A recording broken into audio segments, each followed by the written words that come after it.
Yoo yaa jenneeraa kabajamtoota daawwattootaa fi hordoftoota Nuubiyaa Miidiyaa ta qophii teenya ta qorqortii addaa jalqabnee jirra. Keessummaan keenya dhalli namaa raamati Haayiluu Addunyaati.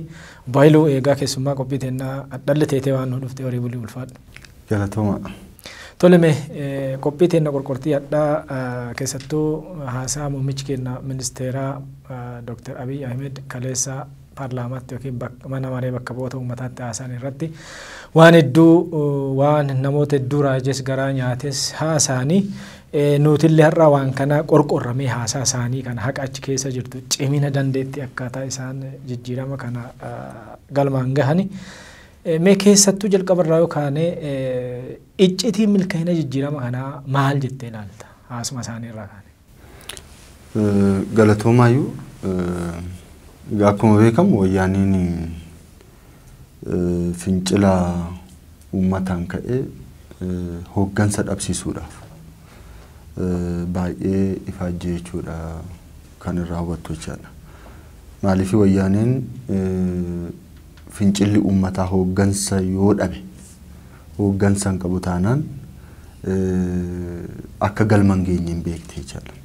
Kanaaf qaamni jijjiiramaa fincila uummataa kana galmaan ga'uudhaaf bu'aatti jijjiiruudhaaf socho'uu akkan uumamne keessumaayyuu alaa jijjiiramni akkan dhufne hin beekti keessaa qaamni jijjiiramaa qabsoo uummataa kana bu'aatti jijjiiruu danda'u keessaa dhalachuu danda'a jettee waan shakkaa turteef namoota yaada jijjiiramaa kaasaa turanis qalbii kee qabdu waan ta'eef namoonni kun akka fuulduratti bayanii qabsoo uummataa kana hin hoogganne bu'aatti akka hin jijjiirre gufuu adda addaa uumaa turte jechaadha. Sana keessaa akkuma muummicha ministeeraa kaleessa kaasan jijjiiramaan duratti sodaachisuu adda addaa irraan gahaa turanii hanga waajjira paartii dhaadhiyoo yeroo sana marsanii waraana xiinsammuu akka namni kun sodaatu fuulduratti akka hin baane waraana xiinsammuu irratti geggeessaa turte jechaadha. Waraana xiinsammuu na geggeessitu namni fuulduratti bahee riskii fudhachuun sodaata jechaadha. Kana qofaan hin dhaabanne jechaadha. Waraana xiinsammuu geggeessuu waraana xiinsammuu cinatti immoo olola adda addaa karaa miidiyaa qabaniin ololaan geggeessuu kunis qaama waraanaati jechaadha.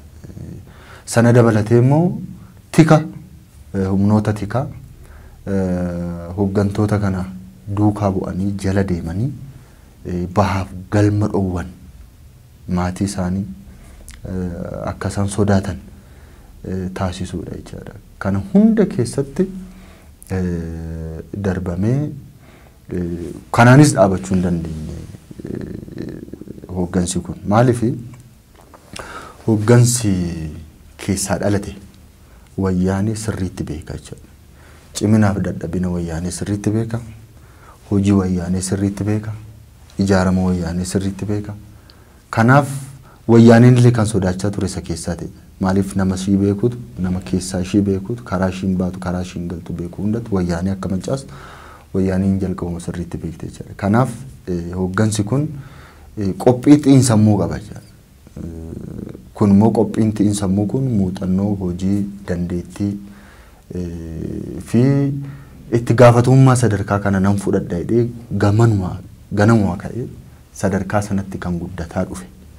Xiinsammuudhaan of qopheessaa kan dhufe xiinsammuu qofaan of qopheessuu otoo hin ta'in muuxannoo hojii qabatamaa keessatti hojjetame sirriitti kan beeku barnootaan kan of guddise sadarkaa kanatti qophii hooggansa qabaa cha guddataa dhufe waan tureef sadarkaa kanatti sodaachisoo sanaan dhaabachuu hin dandeenye jechaadha. So kun boqonnaa jalqaba otoo jijjiiramni yookaan jijjiiramni hooggansaa yoo hin gaggeeffamiin dura waraana xiinsammuu gaggeeffamaa ture jechaadha. Zan waraana xiinsammuu erga gaggeessanii booda gara ajaja mana murtii baasanii akka hidhaman taasisuu kunis haraasmentiidha dhaabuudhaaf kan isaan gargaaramaa turan jechaadha. So kun hundiyyuu hooggansa kana duubatti deebisuu hin dandeenye jechaadha. Kan itti aanu akka inni hin filatamne taasisuudha. Amma waraanni xiinsammuu geggeeffame waraan haraasmentiin adda addaa geggeeffame tikaan sodaachisanii waajjira marsanii gamoowwan naannoo waajjira dhaadhiyoo duratti jiru hundumtuu meeshaa gurguddaadhaan marsanii sunis hunduu hin danda'amne gara filannoo gaafa deemamu filannoo sana irratti immoo akka milkoofne boqonnaan jalqabaan dhumne deemame ajajni hidhaatti ba'e dan akka filatamne immoo taasisuun boqonnaa sattaanu ta'e jechaadha. So kanaaf walgahii durataa addawaawii filachuudhaaf guyyoonni fixame akkuma si yaadattan sana jechaadha. Guyyaa 17 ol obsa fixachiisa sanarratti maqa balleessiin doorsisni hin taa'amne sun tokko hin jiru jechaadha. Akkam filatamne namni isaan hin barbaanne isaanii ergamuu hin dandeenye akka aangootti hin dhufne taasisuudhaaf immoo shira adda addaa turan jechaadha. Obsa fixachiisaa kan naannolee kana ijaaruu kun hundumtuu dhaabuu hin dandeenye jechaadha hooggansa kana.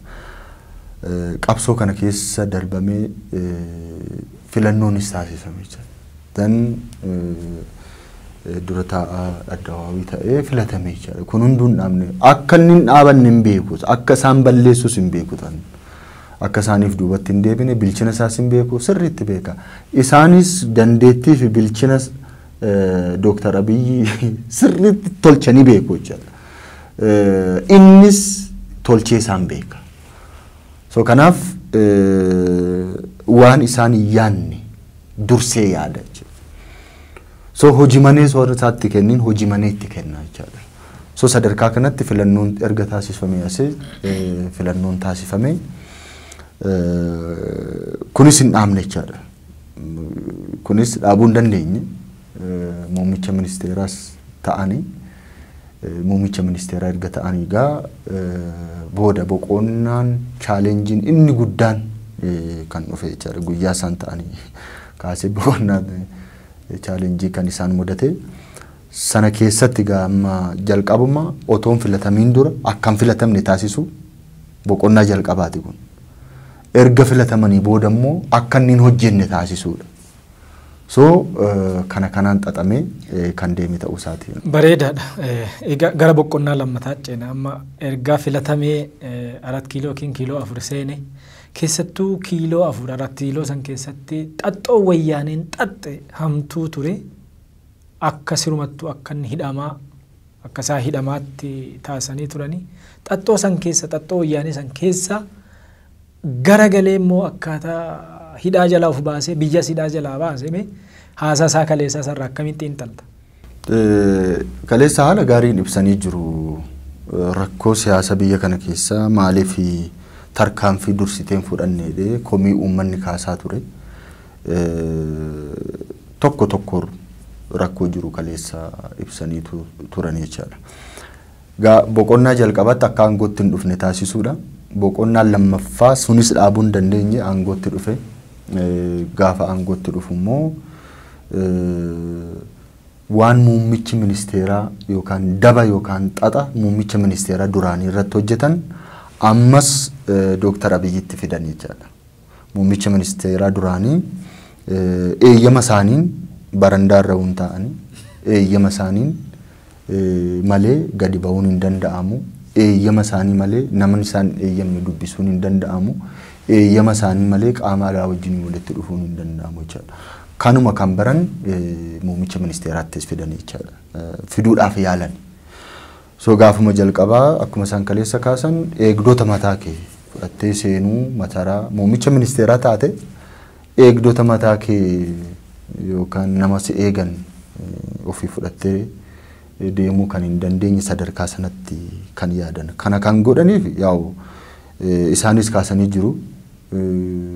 Waggoota 27 darban kana keessatti caasaan tikaa kan isaaniiti.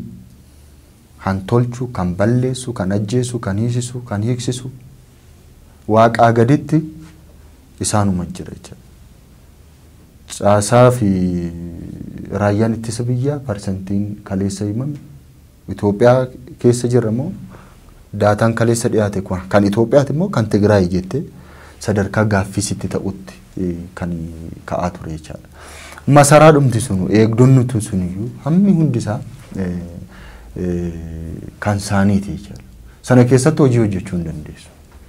Kanaaf kutannoo bilchina olaanaa dandeettii dafanii yaadu otoo diinni kee taakkuu tokko yaadiin dabarsitee taakkuu 2 3 4 dhumaa yaadda jechuudha. Kun hundumtuu bilchinaa fi qophii kutannoo si gaafata jechuudha. Kanaaf namni kana qabu qophii qabu jalqabuma ani yoon biyya kana hooggane akkaataan inni itti hoogganu jedhee falaasama mataasaa dandeettii mataasaa qophii godhee yoom maal akkamitti jijjiiruu akka qabu nama beekuu qofa jijjiira jechuudha. Kun namoota addunyaa kana keessatti jijjiirama fidan hooggansa jijjiirama fide keessa yoo qubaan lakkaa'aman jechuudha. Yoo maal akkamitti waa jijjiirraa kan jedhu nama qorannoo qophii qabu qofatu gana jijjiira jechuudha. Kanaaf jalqaba of bilisa baasan of danda'een muummicha ministeera Itoophiyaa ta'a. Kanaaf immoo waajirri koo akkaataa ana hojiidhaaf na si'eessuu danda'utti ijaaramuu qaba. Murteen jiru murtee jalqabaa fudhatanii. Kanaaf mana sanan diiganii akka hin diigamne taasisuun yaalamee ture. Manni sun diigamuu qaba, kun jijjiiramuu qaba kan jedhu tarkaanfii akkasii fudhatanii.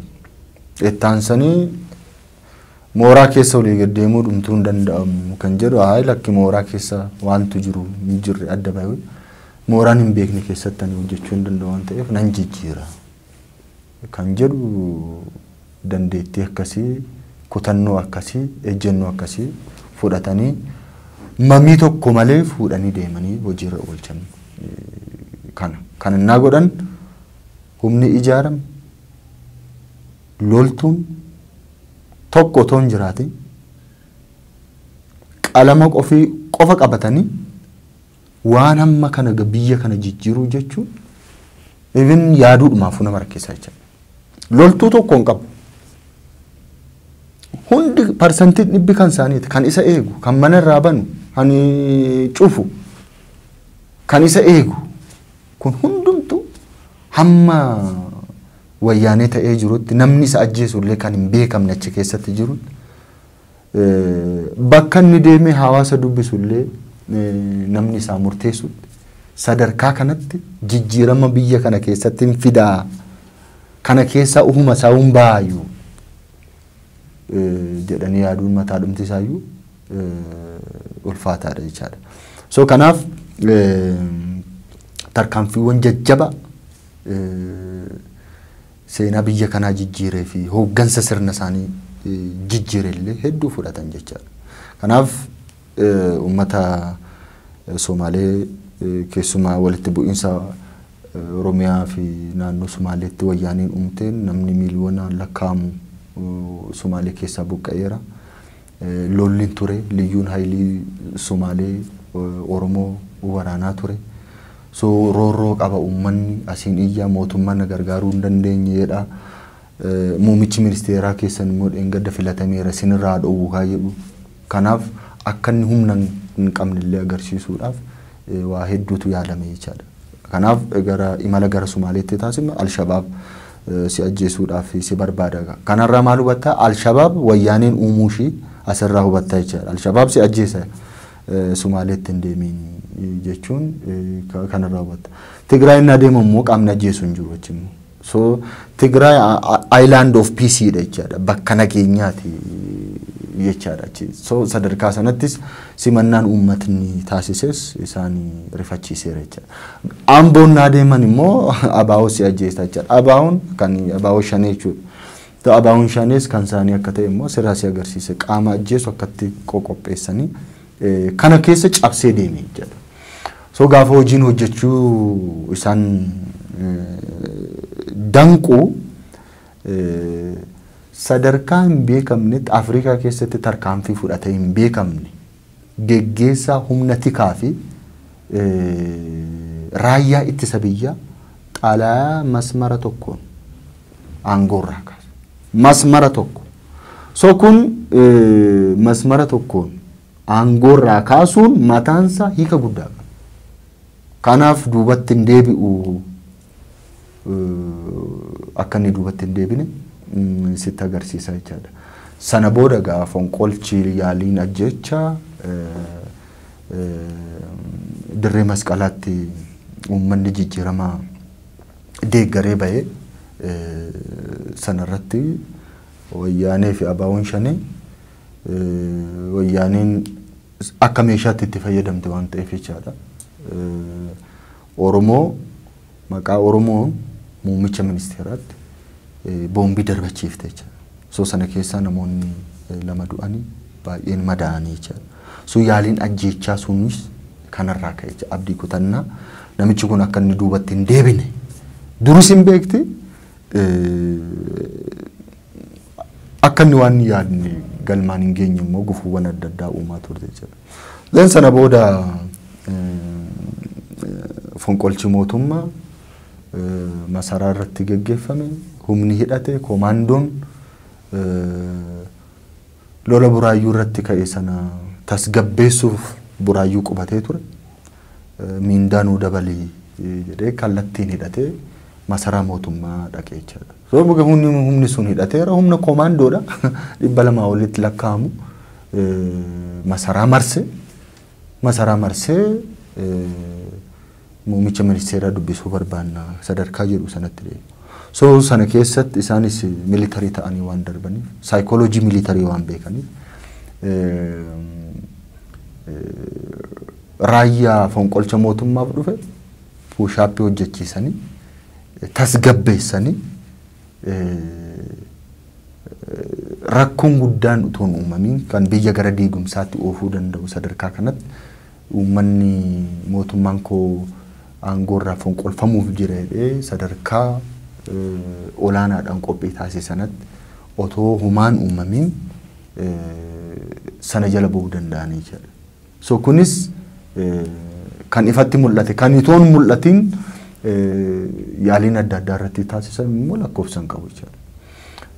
Kanaaf sana keessaa qormaata guddaa erga aangootti dhufanillee qormaata guddaa keessa darbuu isaanii qormaata sana garuu beekumsaan kutannoon ejjennoo cimaadhaan keessa darbanii jijjiirama naannoo sana keessattis hanga ta'e qulqulleessaa dhufa jiraachuu isaanii kaleessa ibsanii jiru jechaadha. Bareedaadha. Saatiin keenya lisaamachaa gara fuulduraa deemnaatii wanni dubbatamu hedduudha. Mee erga jijjiiramni kun dhufeetii jeequmsoonni 113 akka biyya tana keessatti uumame muummichi ministeeraa kaleessa dubbatanii turanii eega jeequmsa kana keessa ispoonsara gochuudhaan nama bobbaasuudhaan kan hojjetaa ture TPLF mataasaa akka ta'e namoonni hedduu hin amanu. Mee jeequmsa kana kan TPLF ispoonsara gootee bobbaastu kana keessa qoodi shaneefa maal fakkaatame? Egaa amma akkas jalqaba kaasetti ajjechaadhumarraa kaata. Abaa'oon shanee affeerraadhaan asmaraarraa gara biyyaatti gale.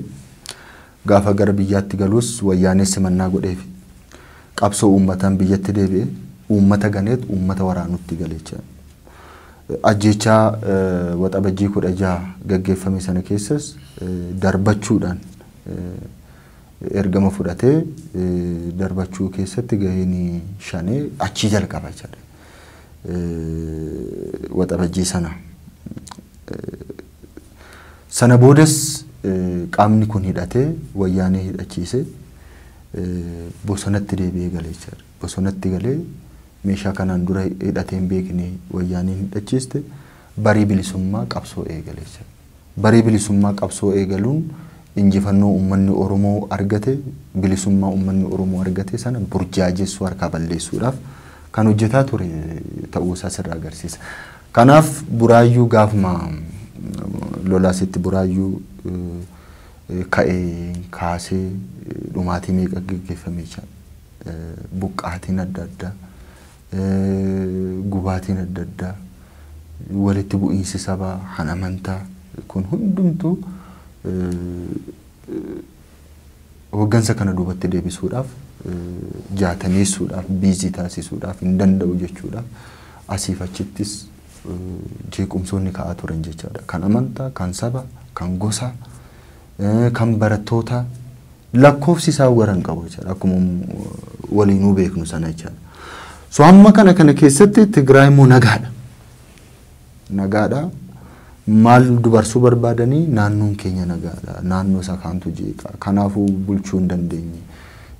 Kan jedhu ergaa akkasii dabarsuudhaaf yaalaa turan jechaadha. Amaaraaf Oromoo wal nyaachisuudhaan qimaanta Amaara keessatti ibidda qabsiisuudhaan kibba keessatti Amaara Sidaamaaf Walaayittaa Koonsoo fi saba biraa Gujii fi Geedoo buqqaatiin akkasii hundumtuyyuu sponsor godhamee kan hojjetamaa ture hunduu kana keessatti.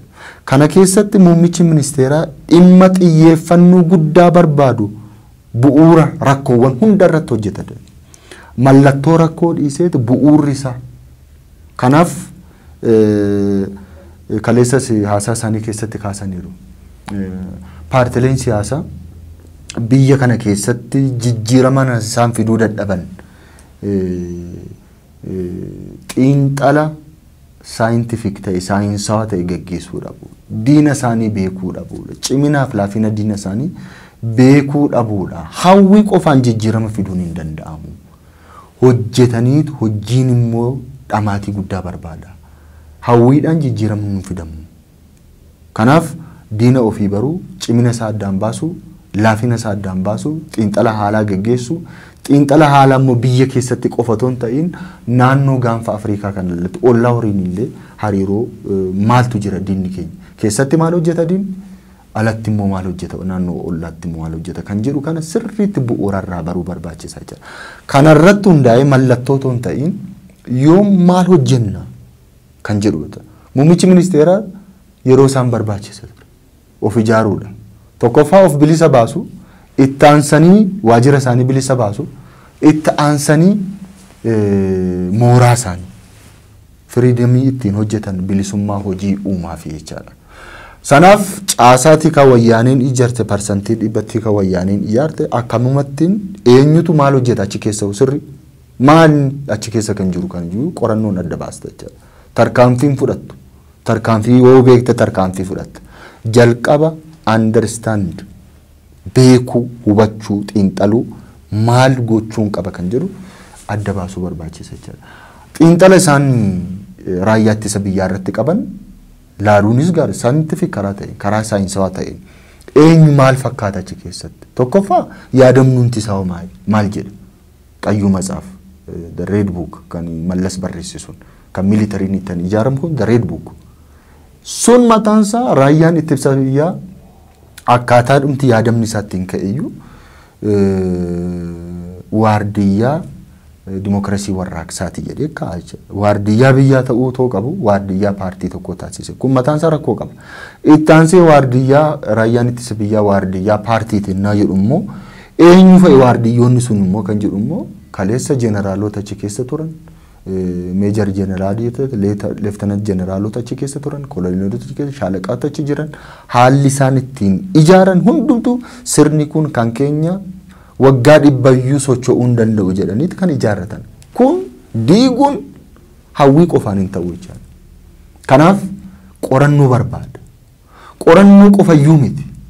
Yoo kun diiguudhaaf yookaan immoo akkaataa biyyaaf tolutti deebistee ijaaruudhaaf si mijatuu dadhabe pilaan biinuu maal ta'uu qaba? Karoorri lammaffaa ati itti fayyadamtu maali kan jedhu immoo asiin immoo Rippaabilikaan Gaardii gaafa rakkoo of baraaruudhumaaf ittaansee biyya baraaruudhaaf immoo caasaa nageenyaa at least jijjiirama kana akka duubatti hin deebine taasisu immoo ijaaraa deeman jechaadha. Yeroo bitatanii diina isaanii qoratanii yeroo bitatanii of ijaaranii yoo karaa kana ta'uu didillee karaa kanaan immoo akkaataa inni ta'uu danda'utti deeman jechaadha. Kanaaf diina ofii baruu cimina isaa adda baasuu hanqina isaa adda baasuu qorannoo geggeessuu sanarratti hojjechuu karaa tarsiimaa ta'een mallattoo isaa irratti ton ta'in hundee rakkoo irratti hojjechuun ammam furmaata akka inni fidu irraa argita jechaadha. Kanaaf walumaa galatti jeequmsoonni ka'an sun hundumtuu isaan dhaabuu hin dandeenye kan jedhu laalla. Bareedaadha. Egaa sa'aatii kennallee finnee jiraatii daqiiquma 2-3 keessatti egaa wayyaanee abbaa shira waan kana hunda atumaa beekamu jechuudha. Uummanni Itoophiyaas namni baay'eenis numa beeka. Garuu gurri isaanii wayyaaneen abbaa federaalistiitii abbaa nama hundaatii jettee yoo boossuufi wallaalteeti moo dhugumatti? Amma asirratti waan durumaa kaasee amma abaawoon shanees dura kaasee wayyaanee wajjin hin diinummaa akka hin qabne asirratti hubatta jechuudha. Gaafa qabsoon Oromoo deeggarsa barbaadu gaafa Oromoon kophaa lolu wayyaan abaawoon shanee hin turre jechuudha. Gaafa Oromoon injifatu immoo qabsootti gale. Qabsootti galuun isaa sun wayyaanee aangootti deebisuudhaaf jechaadha. Kanaaf jijjiiramaa booda tarkaanfiiwwan bu'uuraa kun erga fudhatamanii booda sirni Dr. Abiy hoogganu kun duubatti akka hin deebine erga mirkaneeffattee booda jeequmsoowwan adda addaa kana sponsor gochuudhaan bakkoota adda addaatti jaataniisu biyya akka diigamu taasisu yoo mijate aangootti deebi'uudha yoo ta'uu baatte immoo biyyaan hin hoogganamni kun haa diigamtu naannoon koo immoo sirriittuu nagaadha kan jedhu akkatti karoorfatanii deeman. Sana keessatti Oromoon akka sirna wayyaanee keessatti salphatee hin beeku. Akka sirna wayyaanee kana keessatti caasaa mootummaa keessaallee dhabame hin beeku. Gootonni Oromoo bara Adwaa kaasee raayyaa ittisa biyyaa olaantummaan hoogganaa turan. Kun dhugaadha. Adwaa kaasee bara Haile Sillaasees bara Dargiis hooggansa raayyaa ittisa biyyaarraa kan Oromoon ari'ame yoo jiraate bara wayyaaneeti jechuudha. Kun hundumtuu biyya nuun ijaare kana keessatti biyya Oromoon ijaare keessatti olaantummaan ijaare kana keessatti akka inni salphatuu fi gahee akka inni hin qabne taasiste jechuudha. So kanaaf uummanni Oromoo waan naamaluun arganne fincilee jijjiirama fide. Jijjiirama kana duubatti deebisuudhaaf warri kaleessas faayidaadhaan wayyaanee wajjin walitti hidhatanii aantummaas waan qabne faayidaarraan kan hafe wayyaanee wajjin dhaabatanii akka waan kaleessa sirni federaalizimii hojiirra oolee jira turetti wayyaanee abbaa sirna federaalizimii taasisanii Dr. Abiy sirna wayyaanee tirratti qabsaa'uu hooggane jijjiirama kana fide immoo farra federaalizimii godhanii propaganda olola geggeessuu barbaadanii jechaadha.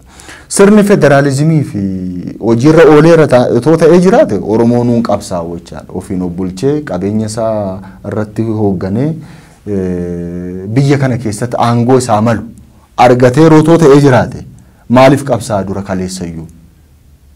Suusii qabsoon qabu jechaadha. Waan hacuucameef waan akka lammii lammaffaatti ilaalameef qabsaa'ee injifate. Amma akka Oromoon har'a wayii dhalate akka waan hirraanfateetti girri isaanii wayyaaneedhaa bu'aa jechaadha. Wayyaaneedhaan inni bo'u faayidaa isaatirraa hir'ata jechaadha. Faayidaan isaa kaleessas daldalaa jechaadha. Dhimma dantaa Oromoo waan hin qabneef faayidaat isa boosiisa jechaadha. Maaliif wayyaanee waan waggaa 27 kana keessatti hattee kuufatte keessa waan inni barbaadutti darbatte sanaan iyyesiiste aangootti isaas deebi'uu barbaadde jechaadha. Kanaaf akka waan uummanni Oromoo kaleessuma wayii dhalate yookaan isa kaleessaa yaadannetti burjaajii uumuudhaaf kan isaan taasisan malee shira wayyaaneen hojjette daba wayyaaneen hojjette uummanni Oromoo wallaalee yookaan dagatee miti jechuudha. Kanaaf hin beekaa jechuudha. Burjaajiin kunis hooggansa Oromoos duubatti hin deebisne jijjiirama sadarkaa kanaan ga'ee wayyaanee awwaalee jechuudha. Wayyaanee daba kaleessa muummichi ministeeraa waggoota lamman waggaa lamaa fi walakkaa darban kana keessatti yakkoota gurguddaa biyya kana keessatti tarkaanfii wayyaaneen fudhattee fi hooggansi Oromoo bilchina qabu, dandeettii qabu, kutannoo qabu, mul'ata qabu akkamitti shira kana akka irra aane immoo uummata Itoophiyaatti agarsiisan jechuudha. Kanaaf yoo maal himamuun humti mataan isaayyuu hin beekaa jechuudha. Muummichi ministeeraa kanaan dura waa'ee kanaa himanii beeku. Amma awwaala wayyaaneetu waan ta'eef waan keessa darban hunda tokko lamaan uummata Oromootti uummata Itoophiyaatti yeroo himan amma jechuudha. Kanaaf wayyaaneen akkan kaanetti awwaalamteetti uummanni Itoophiyaa injifateera. Hooggansi bilchaataan injifachuusaa immoo kan mirkaneessu kaleessa uummata Itoophiyaatti himan malee kanaan dura himuu wallaalanii miti. Yoom maal himuun yoom akkamitti maal himaanuu bilchina gaafata waan ta'eef sadarkaa kanatti bilchina ajaa'ibaa qormaata keessa darban injifannoon galmeessanis kan uummanni Itoophiyaas kan uummanni Oromoos ittiin boone jaalalaa fi deeggarsa isaaniis immoo daran kan cimse ta'uu kan agarsiisedha jechuu dandeenya. Tole qophii addaa qopheeffanne tanumaan baanyee atillee keessummaa teennatee waan nu dhiyaatteef horii bulii deebanii galatama. Galatuma sanis. Tole kabajamtoota daawwattootaa fi hordoftoota teennaa qophii qorqortii teennatadha tanumaan hobbaanye qophii biraa yeroo biraatti walitti deebinutti badhaadha kanarra nuu tura.